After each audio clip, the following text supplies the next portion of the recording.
បាទបន្ទាប់ពីទម្លាក់បាទក្របបែកធនធ្ងន់បាទនៅទៅលើកោះខាច់បាទនៅថ្ងៃទី17តាមបាទព័ត៌មានរបស់New York Post គឺបាននិយាយថាអាមេរិកដោយសារគាត់ពឹងពាក់បាទសម្ព័ន្ធមិត្តឲ្យមកជួយនៅសមុទ្រហូម៉ុកអត់បានបាទឲ្យអ្នកណាមកជួយអត់បានឥឡូវលេងហើយយន្តហោះទម្លាក់ក្របបែកពីក្រហ្មងលេងកោះខាច់យ៉ាងមកទំហឹងហើយកន្លែងដែរនេះហ្នឹងបាទដើម្បីបើកច្រកសមុទ្រហូម៉ុកដោយខ្លួនឯងហើយសហរដ្ឋអាមេរិកក៏បានបន្ទន់អិរិយាបថយ៉ាងខ្លាំងបងប្អូនបាទចំពោះប្រទេសអ៊ីរ៉ង់ថាប្រសិនបើអ៊ីរ៉ង់បាទបោះបង់នៅកម្មវិធីអាវុធនុយក្លេអ៊ែរដែលបំផ្លាញលោកហ្នឹងបោះបង់ចោលមករយៈពេល20ឆ្នាំចឹងសហរដ្ឋអាមេរិកបាទលោក Trump គឺគាត់ថាប្រហែលជាគាត់នឹងបាទពិចារណាធ្វើការចរចាឈប់បាញ់ហើយនឹងផ្អាកបាទប្រយុទ្ធគ្នានៅមជ្ឈមបូព៌ាជាមួយនឹងអ៊ីរ៉ង់តែម្ដងហើយចំណែកអ៊ីរ៉ង់វិញគឺបាទយល់យ៉ាងម៉េចដែរអំពីបញ្ហាដែលលោក Trump បាននិយាយយ៉ាងដូចនេះយើងក៏រងចាំមើលតទៅទៀតក៏ប៉ុន្តែរឿងថ្មីមួយទៀតបន្ទាប់ពីគាត់ថាយកពុនយកអីនៅសមុទ្រហូម៉ុកហ្នឹងបាទពីនាវាចេញចូលអីបែបហើយយើងឃើញថាប្រទេសដទៃទៀតគេមិនយល់ព្រមដូចជាប្រទេសចិនជប៉ុនឬក៏នៅបាទអឺរ៉ុបអីគេមិនយល់ព្រមការយកពុនយកអីហ្នឹងបាទយកនាវាចេញចូលប្រមាណលានដុល្លារហ្នឹងគេមិនយល់ព្រមឥឡូវនេះគាត់មានក្បាច់ថ្មីគឺការយកលុយបាទអ៊ីនធឺណិតបាទដែលដាក់នៅខាងក្រោមសមុទ្របាទហូម៉ុកហ្នឹងបងប្អូនបាទប្លែកទេបងប្អូនបាទថាមិនអោយគាត់ទេបាទគាត់នឹងបាញ់កំទេចហើយថាកំទេចបងប្អូនអ៊ីនធឺណិតមកពិភពលោកនេះគឺបងប្អូនដឹងហើយឆ្លងកាត់សមុទ្រនេះទៅទ្វីបអាស៊ីទៅទ្វីបអីហ្នឹងគឺនឹងរលត់ហើយបាត់អ៊ីនធឺណិតយើងអត់អ៊ីនធឺណិតប្រើប្រាស់មិនដឹងយ៉ាងម៉េចទេបងប្អូនហើយយើងរងចាំមើលពួយខ្សែអ៊ីនធឺណិតឬខ្សែអុបទិកខ្សែផ្សេងៗនៅក្នុងនៅក្រោមសមុទ្រនឹងច្រើនបងប្អូនឆ្លងកាត់សមុទ្រហ្នឹងណាអញ្ចឹងគាត់ធ្វើការគម្រាមឲ្យអាមេរិកក៏គម្រាមផងដែរថាប្រសិនបើអ៊ីរ៉ង់នឹងមិនចូលតុចរចាសារជាថ្មីទេគាត់នឹងកំទេចប្រទេសអ៊ីរ៉ង់ឲ្យខ្ទេចតែម្ដងនៅពេលហ្នឹងគឺប្រហែលជាសម្ដីមុតមមរបស់បាទសហរដ្ឋអាមេរិកនឹងហើយចឹងបងប្អូនឃើញហើយថាពិភពលោកគឺគ្រោះថ្នាក់មែនទែនងាយគ្រោះថ្នាក់ងាយកើតសង្គ្រាមលោកទី3ហ្នឹងគឺមិនដឹងចេញពីទ្វីបអាស៊ីឬក៏ទ្វីបបាទអាមេរិកឬក៏ទ្វីបបាទអឺរ៉ុបអីទេបាទហើយបងប្អូនខ្ញុំជឿថាពេកចេញពីមជ្ឈមបូព៌ានឹងច្រើនជាងសម្រាប់បាទសង្គ្រាមនៅរុស្ស៊ីបាទបងប្អូនថ្មីនេះបងប្អូនដឹងហើយរុស្ស៊ីនិងអ៊ុយក្រែនបានលេងមកចាស់ដៃដែរបាទដ្រូនជាង100បាទដ្រូនវិគិតគឺនិយាយរួមទៅអ៊ុយក្រែនគឺខ្លាំងផលិតដ្រូនតម្លៃធូរថ្លៃហើយគឺមានប្រសិទ្ធភាពទៀតបាទហើយសិទ្ធិបញ្ហាគ្រោះថ្នាក់ផលិតសរបស់គ្រោះថ្នាក់បាទទាំងរុស្ស៊ីទាំងបាទមានបានប្រយោជន៍អីបងប្អូនបំផ្លិចបំផ្លាញសម្រាប់ជីវិតមនុស្សអញ្ចឹងបាទចឹងថ្មីហ្នឹងដ្រូនជាង100ទៅលេងនៅទីក្រុងមូស្គូទៅលេងមូស្គូបាទប៉ុន្តែខែលការពារបាញ់បានភាគច្រើនបាទស្ទើរតែ80-90%ប៉ុន្តែធ្លាក់ខ្លះចឹងចំកន្លែងចំណុចសំខាន់របស់រុស្ស៊ីបាទដែលធ្វើឲ្យមនុស្សស្លាប់មនុស្សអីមួយចំនួនគ្រោះថ្នាក់គ្រោះអីដែរបាទចឹងជាការឆ្លើយតបបាទលោកសេលិនស្គីឆ្លើយតបទៅលោកពូទីនដែលលោកពូទីនបានបាញ់មករយៈនេះគឺបាញ់មីស៊ីស្រោចទៅលើទីក្រុងគីវរបស់អ៊ុយក្រែនហ្នឹងអញ្ចឹងគាត់សងសឹកទៅវិញសងទៅមកខ្ទេចខ្ទាំបាត់ប្រទេសហើយសម្រាប់តែប្រជាជនបងប្អូនមានបានប្រយោជន៍អីបងប្អូនគិតមើល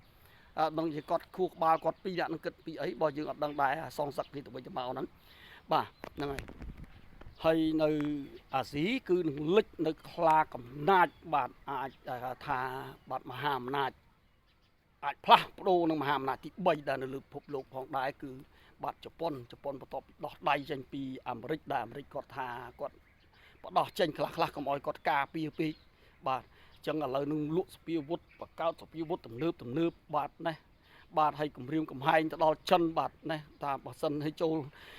លក្ខណៈដោយកូរ៉េខាងជើងដែរបាទពីរអ្នកឲ្យកូនគេគីមចុងអ៊ុនគីមចុងអេហ្នឹងបាទគឺឥឡូវនឹងបងប្អូនឃើញហើយថាបាទបន្ទាប់ពីបង្ហាញនៅមីស៊ីលប្រភេទចម្ងាយឆ្ងាយបន្ទាប់ពីបង្ហាញនៅសពាវុធនុយក្លេអ៊ែរបន្ទាប់ពីដាក់ពង្រាយបាទណាបាទដាក់ពង្រាយកំភ្លើងធំបាទបែរតម្រង់ទៅកូរ៉េខាងត្បូងបាទជាការគម្រាមកំហែងទៅដល់ប្រទេសកូរ៉េនៅក្នុងឧបទ្វីបកូរ៉េនេះឯងបាទសុទ្ធតែគ្រឿងគ្រោះថ្នាក់ទាំងអស់បងប្អូនបាទអញ្ចឹងយើងពិបាកដែរនឹងបញ្ហានេះយើងរងចាំមើលតទៅទៀតតើការវិវត្តនឹងវាទៅយ៉ាងម៉េចបាទសម្រាប់ពិភពលោកហ្នឹងបាទហ្នឹងហើយ ថ្ងៃនេះខ្ញុំមានប៉ុណ្ណឹងបងប្អូនអរគុណច្រើននៅការសម្ដាប់របស់បងប្អូនហើយសូមឲ្យបងប្អូនទាំងអស់គ្នាសុខភាពល្អរស់ស៊ីមានបានទៅណាមកណាសុវត្ថិភាពតាមផ្លូវទាំងអស់គ្នា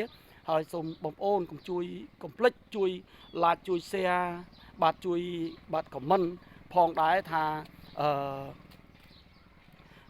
យើងចេះជួយគ្នាបងប្អូនបងប្អូនខ្ញុំនិយាយរឿងបញ្ហាខ្មែរយើងបន្តិចបាទអំពីថៃខ្មែរមួយថៃបន្តិចបាទបងប្អូនបាទថាសៀមនេះគឺបាទមិនដឹងជាបងប្អូនជួយខមមិនមកជាសាសជាតិសាសអីបងប្អូនបាទឥឡូវនេះគឺគាត់ឆ្លក់បង្វែងនឹងការធ្វើលបងពាត់លបងធ្វើលបងការពារតាមបណ្ដោយព្រំដែនតាំងពីខេត្តស្អីគេបាទខេត្តបាត់ដំបងបាទតែបន្ទាយមានជ័យបាទគាត់ធ្វើលបងអត់មានការប្រាប់មកដល់ភាគីខ្មែរអត់មានអីធម្មតាបងប្អូនយើងត្រូវយល់ពីផ្លូវច្បាប់ណាបើសិនបើផ្ទះដីភូមិហ្នឹងដីភូមិធម្មតាបងប្អូនដីភូមិឬក៏ដីស្រុកសង្កាត់អីខណ្ឌអីហ្នឹងធម្មតាដែលយើងធ្វើផ្ទះលបងផ្ទះហ្នឹងណាយើងត្រូវសុំការអនុញ្ញាតពីអ្នកដីឡូជាប់ខាងមែនទេបងប្អូនតើឥឡូវខ្ញុំធ្វើលបងណាត្រូវអត់គេជិះវិញការវាយចេញវាយអីគេវាយ៉ាងចំនួនគ្នាអញ្ចឹងណាបាត់មានថាអាងតែថាខ្លួនឯងមានអំណាចអាងខ្លួនឯងធ្វើអីស្រេចចិត្តទេបាទខ្ញុំធ្លាប់ធ្វើលបងផ្ទះលបងអីគឺសុំការអនុញ្ញាតពីក្រសួងមន្ទីរអីត្រឹមត្រូវសួរអ្នកចិត្តខាងហៅអ្នកចិត្តខាងតែឥឡូវខ្ញុំធ្វើត្រូវអត់ដីលើអីដីនឹងឯងនេះលំដាប់ប្រទេសនឹងប្រទេសបងប្អូនអត់មានបាទមើងងាយប្រមាថមើងងាយមកជនជាតិសៀមមិនដឹងជាជនជាតិស្អីបងខ្ញុំពិបាកនឹងនិយាយបងប្អូនបាទណាបាទអាងតែខ្លួនឯងមានអំណាចសពាវុធអាងតែខ្លួនឯងមានកប៉ាល់ហោះមានអីដែលអាចគៀបសង្កត់ខ្មែរបានបាទប៉ះប្រទេសចិនប្រទេសបាទប្រទេសអាមេរិកក៏ចាក់បីកំភ្លៀងបាទវល់ខ្ញាល់បាទថៃនេះបាទភូមិដាក់ងាប់បាទណាហើយមិនដឹងជាជាតិសាសអីទេបាទបងប្អូនគ្មានច្បាប់ទម្លាប់ព្រៃសុទ្ធត្មងពីលសុទ្ធហ្មងបាទខ្ញុំប្រទេសថៃមួយនេះខ្ញុំមិនដឹងឲ្យចំណាត់ថ្នាក់របៀបម៉េចបងប្អូន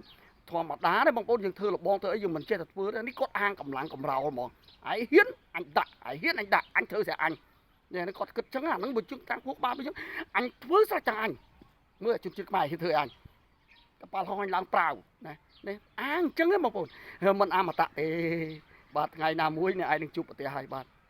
បងប្អូនខ្ញុំមានប៉ុណ្ណឹងបាទសម្រាប់ថ្ងៃនេះគឺនៅតាមបណ្ដោយព្រំដែនហើយខ្ញុំមិនហ៊ាននិយាយជ្រៅទេព្រោះការងារនឹងគឺជាការងាររបស់រាជរដ្ឋាភិបាលបាទដែលទុកឲ្យគាត់ធ្វើយើងគ្រាន់ក្នុងនាមជាប្រជាពលរដ្ឋគ្រាន់តែបានដឹងហើយចេញយោបល់តិចតួចប៉ុណ្ណោះបាទអរគុណច្រើនបងប្អូន